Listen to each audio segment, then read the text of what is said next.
ومن يضلله فلا هادي له وأشهد أن لا إله إلا الله وحده لا شريك له وأشهد أن سيدنا ونبينا ومولانا محمد عبده ورسوله صلى الله عليه وعلى آله وأصحابه وذرياته وعلماء أمته وبارك وسلم تسليما كثيرا كثيرا. أما بعد، قال النبي صلى الله تعالى عليه وسلم: إن الدنيا ارتحلت مدبرة وارتحلت الآخرة مقبلة ولكل واحد منهما بنون فكونوا من أبناء الآخرة ولا تكونوا من أبناء الدنيا، فإن اليوم عمل ولا حساب والغد حساب ولا عمل. وقال عليه الصلاة والسلام: نعمتان مغبون فيهما كثير من الناس، الصحة والفراغ. وقال عليه الصلاة والسلام: من بطأ به عمله لم يسرع به نسبه، أو كما قال صلی اللہ تعالی علیہ وسلم. معزز و مکرم صدر محفل شعبہ صاحب، علماء کرام، مربیان اعظام، دینی بھائیوں، دوستوں، بزرگوں اور عزیز بچوں، اس وقت ملک میں، پوری دنیا میں جو حالات چل رہے ہیں، ان حالات میں دین کے نام پر ہمارا جمع ہونا بہت مبارک نسبت قرآن اور حفظ قرآن کی نسبت پر یہاں شعبہ میں آنا، بیٹھنا، سننا، یہ اللہ کی بڑی توفیق اور اللہ کا دان ہے، بلکہ اللہ کی طرف سے ہمارا سمان ہے کہ اللہ نے ہم کو اس کا موقع دیا، اس کی توفیق دی. میرے بھائیوں، دوستوں، بزرگوں، میں نے آپ کے سامنے اللہ کے نبی صلی اللہ علیہ وسلم کی حدیثوں میں سے 3 چھوٹی چھوٹی حدیثیں پڑھی ہیں. پہلی حدیث میں اللہ کے نبی صلی اللہ علیہ وسلم ارشاد فرماتے ہیں کہ دنیا بھی مسافر ہے، آخرت بھی مسافر ہے. جیسا کہ ایک حدیث میں ہے کہ ہر انسان، ہر مانوش یہ مسافر ہے. جیسا کہ ایک آدمی سفر میں جاتا ہے تو سفر میں جتنا توشہ، جتنا کاپڑ جامہ ضروری ہے اتنا ہی لے کر جاتا ہے. یہ دنیا بھی ہمارے لیے سفر ہے، اور کب سفر ختم ہو جائے گا یہ معلوم نہیں. اسی طرح خود دنیا یہ بھی مسافر ہے. ارتحلت الدنیا مدبرہ، دنیا سفر کر کے جا رہی ہے، اور آخرت بھی مسافر ہے، کنتو آخرت سفر کر کے ہمارے قریب آ رہی ہے. ایک مانوش اگر جولائی سیٹ سے گوہاٹی جائے وہ بھی مسافر ہے، اور ایک مانوش گوہاٹی سے جولائی سیٹ آئے تو وہ بھی مسافر ہے. لیکن جولائی سیٹ سے جو گوہاٹی جا رہا ہے ان کا چہرہ گوہاٹی کے طرف ہے، تو وہ دن بدن منٹ منٹ میں ہم سے دور ہو رہا ہے، اور جو گوہاٹی سے جولائی سیٹ آ رہا ہے ان کی گاڑی ادھر چل رہی ہے، ان کا منہ اور چہرہ جولائی سیٹ کی طرف ہے، تو وہ گھنٹہ گھنٹہ لمحہ لمحہ ہم سے قریب ہو رہا ہے۔ تو اللہ کے نبی نے فرمایا کہ دنیا بھی مسافر ہے، آخرت بھی مسافر ہے۔ دنیا سفر کر کے جا رہی ہے، ہم سے دور ہو رہی ہے، اور آخرت سفر کر کے ہمارے سامنے آ رہی ہے۔ جو چیز جا رہی ہے اس کو ہم پکڑ نہیں سکتے ہیں۔ ایک مانوش تیز رفتار سواری لے کر، کار اور جو ہے اسکارپیو لے کر گوہاٹی کے لیے نکل گیا، اب ہم ان کو پکڑنا چاہیں تو ہمارے لیے مشکل ہے۔ وہ تو دن بدن جو ہے وقت بوقت گھنٹہ بگھنٹہ دل جا رہا ہے، بھاگ رہا ہے، لیکن ایک آدمی گوہاٹی سے ہمارے پاس آ رہا ہے تو ان کے انتظار میں ہم کو بیٹھنا چاہیے۔ چنانچہ آج صبح سے یہاں واز چل رہا ہے، کچھ حضور واز کر کے چلے گئے، کچھ حضور واز کرنے آ رہے ہیں، آنے والے ہیں، آپ کو آنے والے کا انتظار ہے، جو چلے گئے ان کا کوئی انتظار نہیں۔ تو اللہ کے نبی نے فرمایا کہ دنیا بھی سفر کر رہی ہے، آخرت بھی سفر کر رہی ہے۔ دنیا سفر کر کے جا رہی ہے، آخرت سفر کر کے ہمارے پاس آ رہی ہے۔ اور اللہ کے رسول نے فرمایا وَلِكُلِّ وَاحِدٍ مِّنْهُمَا بَنُونَ، دنیا اور آخرت دونوں کے جو ہے دیوانے ہیں، دونوں کے بیٹے اور اولاد ہیں، دونوں کے چاہنے والے ہیں۔ کچھ لوگوں کا زندگی کا مقصد اور ان کی منزل بس دنیا ہے، دنیا میں کمانا ہے، دنیا میں کھانا ہے، دنیا میں عیش کرنا ہے، دنیا میں عہدہ کے اوپر قائم رہنا ہے۔ اتنا شوق کہ ابھی سے ٹینشن کہ ہم کو کوئی سابق اور ایکس نہ کہے، وہ مقصد دنیا ہی ہے۔ تو دنیا کی بھی جو ہے اولاد ہے اور آخرت کی بھی اولاد ہے۔ اللہ کے نبی نے فرمایا کونوا من ابناء الاخرہ ولا تکونوا من ابناء الدنیا، تم اپنا آدش و اپنا مقصد دنیا کو مت بناؤ، آخرت کو بنو، آخرت کے دیوانے بنو، آخرت کی اولاد بنو، آخرت کا بیٹا بنو، دنیا کا بیٹا مت بنو۔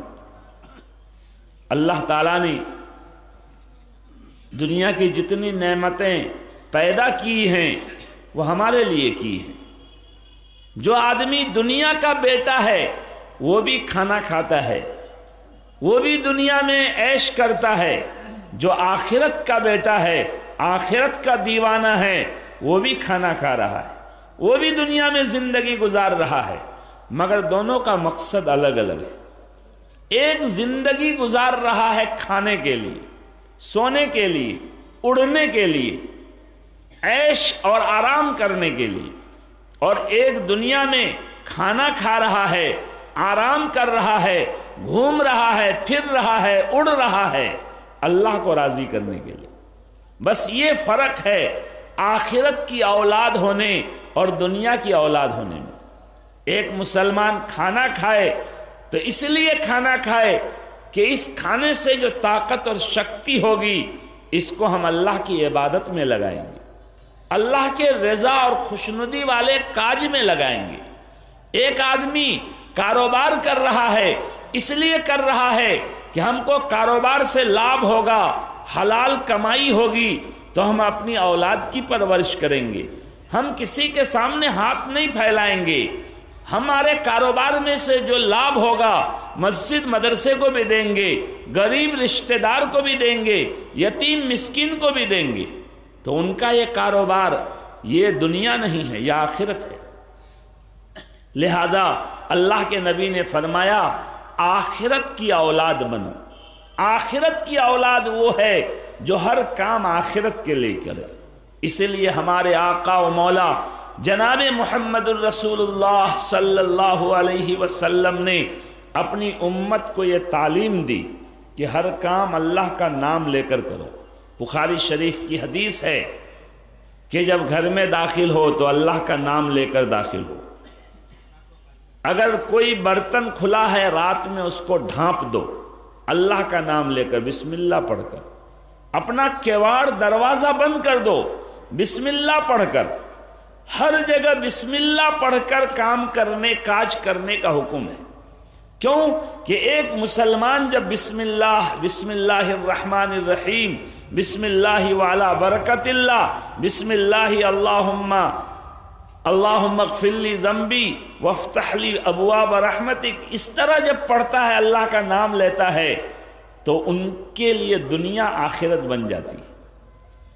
اللہ کا نام لے کر کھانا کھا رہا ہے، یعنی ان کا یہ عقیدہ ہے یہ کھانا ہم کو اللہ نے دیا ہے، اللہ کا حکم ہے کھانے کا، ہم اس لیے کھا رہے ہیں کہ اس کھانے کو اللہ کی رضا والے کام میں لگائیں گے. اس کھانے سے جو طاقت اور شکتی ہوگی ہم اس شکتی اور طاقت کے ذریعے اللہ کو راضی کریں گے. اس لیے بسم اللہ کی تعلیم کی گئی. چنانچہ ایک آدمی صرف بسم اللہ پڑھ کر دنیا کو آخرت بنا سکتا ہے. ایک آدمی دکان کھولے بسم اللہ پڑھ کر دکان کھولے تو ان کے دکان میں برکت بھی ہوگی اور یہ ان کی دنیا آخرت بن جائے گی، کیونکہ وہ اللہ کا نام لے کر یہ کام کر رہا ہے. اس کا مطلب یہ ہے کہ وہ یہ یقین کر رہا ہے کہ ہم اللہ کے حکم کے مطابق کاروبار کریں گے، اللہ کے حکم کے مطابق دکان کریں گے، اللہ کے حکم کے مطابق کھانا کھائیں گے، اللہ کے حکم کے مطابق چائے پیئیں گے. تو یہ دنیا بھی ان کے لیے آخرت ہے. اسی لیے اللہ کے نبی نے فرمایا کونو من ابناء الآخرہ، آخرت کی اولاد بنو، دنیا کی اولاد مت بنو. یہ جو اللہ نے ہمیں زندگی عطا کی ہے، صحت اور طاقت اور شکتی دی ہے، یہ اللہ کی بڑی نعمت ہے. نعمتان مغبون فیہما کثیر من الناس، دو ایسی نعمتیں ہیں ان دو نعمتوں میں مانوش دھوکے میں رہتا ہے. ایک صحت کی نعمت، تندرستی کی نعمت، اور ایک جو ہے فرصت کی نعمت.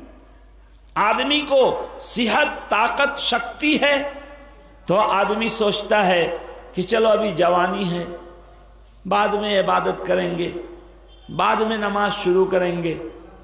بہت سارے لوگ کہتے ہیں ہر جمعہ وہ سوچتے ہیں کہ آئندہ جمعہ سے ہم نماز شروع کریں گے، لیکن ان کے سامنے کوئی جمعہ نہیں آتا ہے چونکہ کل کبھی نہیں آیا ہے.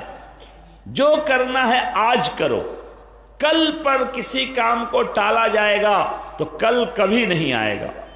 اس لیے دکاندار لوگ لکھتے ہیں آج کا نقد کل کا ادھار. جب جائیں گے وہی لکھا رہے گا کہ بھائی ادھار دو کا نا کل آنا، کل جائیں گے کل آنا. وہ کل کبھی نہیں آئے گا. نقد لینا ہے لو، ادھار آج ہمارے یہاں نہیں ہے کل ہوگا، وہ کل کبھی آنے والا نہیں ہے. تو اسی طرح ایک مانوش، ایک انسان صحت کی نعمت کی قدر نہیں کرتا، صحت کی نعمت کو برباد کر دیتا ہے، صحت کی نعمت کو ضائع کر دیتا ہے. جوانی ختم ہو جاتی ہے، بیماری پکڑ لیتی ہے. اب جب عبادت کا ٹائم اور سمے وہ سوچ رکھا تھا، ڈائبٹیز پکڑ لیا، پریشر ہائی ہو گیا، اب چاہتے ہوئے بھی دل نہیں کر رہا ہے عبادت کرنے کا. ایک زمانہ تھا، شکتی تھی، طاقت تھی، مسجد میں جا سکتا تھا، تہجد میں اٹھ سکتا تھا، کھڑے ہو کر نماز پڑھ سکتا تھا. اس وقت انہوں نے قدر نہیں کیا. اب بڑھاپے میں وہ چاہ رہا ہے لیکن ہو نہیں پا رہا ہے. تو ہمارے نبی نے فرمایا کہ صحت کی نعمت کو آدمی دھوکے میں برباد کر دیتا ہے. اسی طرح فرصت کی نعمت، سمے اور ٹائم، یہ بھی اللہ کی بڑی نعمت ہے. ایک آدمی کو فرصت ہے عبادت کرنے کا، اللہ کے دین کے کام کرنے کا. وہ سوچتا ہے کہ چلو بعد میں کریں گے. بھائی 3 دن لگا لو، کہ اچھا لگائیں گے. چلا لگاؤ، کہاں لگائیں گے. کب لگائیں گے کہ بعد میں لگائیں گے. ابھی فرصت ہے کہ اور فرصت ہوگی تب لگائیں گے، لیکن اور فرصت آنے والی نہیں ہے.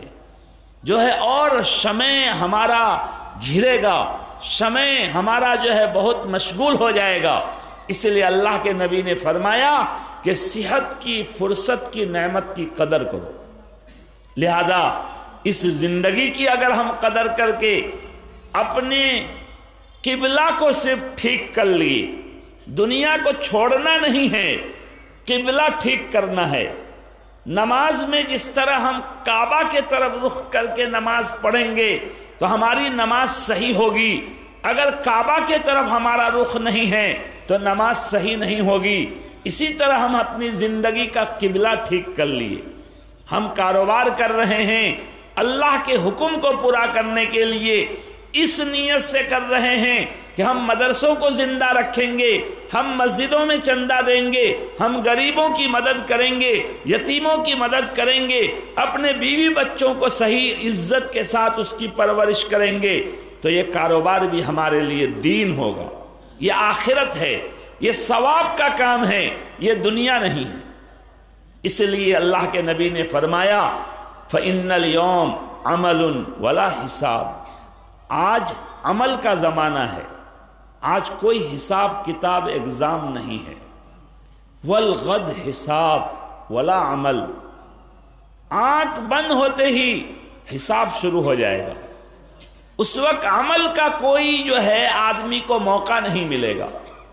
چنانچہ آنکھ بند ہوتے ہی قبر میں ڈال دیے جائیں گے، وہاں ہاف ایئرلی ایک ایگزام ہوگا، حساب ہوگا، 3 سوال ہوگا، من ربک، ما دینک، من حاضر رجل، تمہار اللہ مالک رب کون تھے یہ پوچھا جائے گا، تمہارا دین کیا تھا، یہ بزرگ شخصیت کون ہیں جو آدمی اس دنیا میں نیک عمل کے ساتھ زندگی گزارے گا، وہ فر جواب دے دے گا کہ ہمارا اللہ ہمارا مالک ہے، ہمارا رب اللہ ہے، ہمارا دین اسلام ہے، اور ہمارے یہ بزرگ شخصیت ہمارے رسول ہیں محمد صلی اللہ علیہ وسلم ہے۔ یہ 3 ایگزام، اسکولوں میں 2 ایگزام ہوتا ہے، ایک 6 ماہی ایک سالانہ، تو 6 ماہی ہاف ایئرلی ایگزام ہوگا قبر میں، اور سالانہ ایگزام ہوگا قیامت میں۔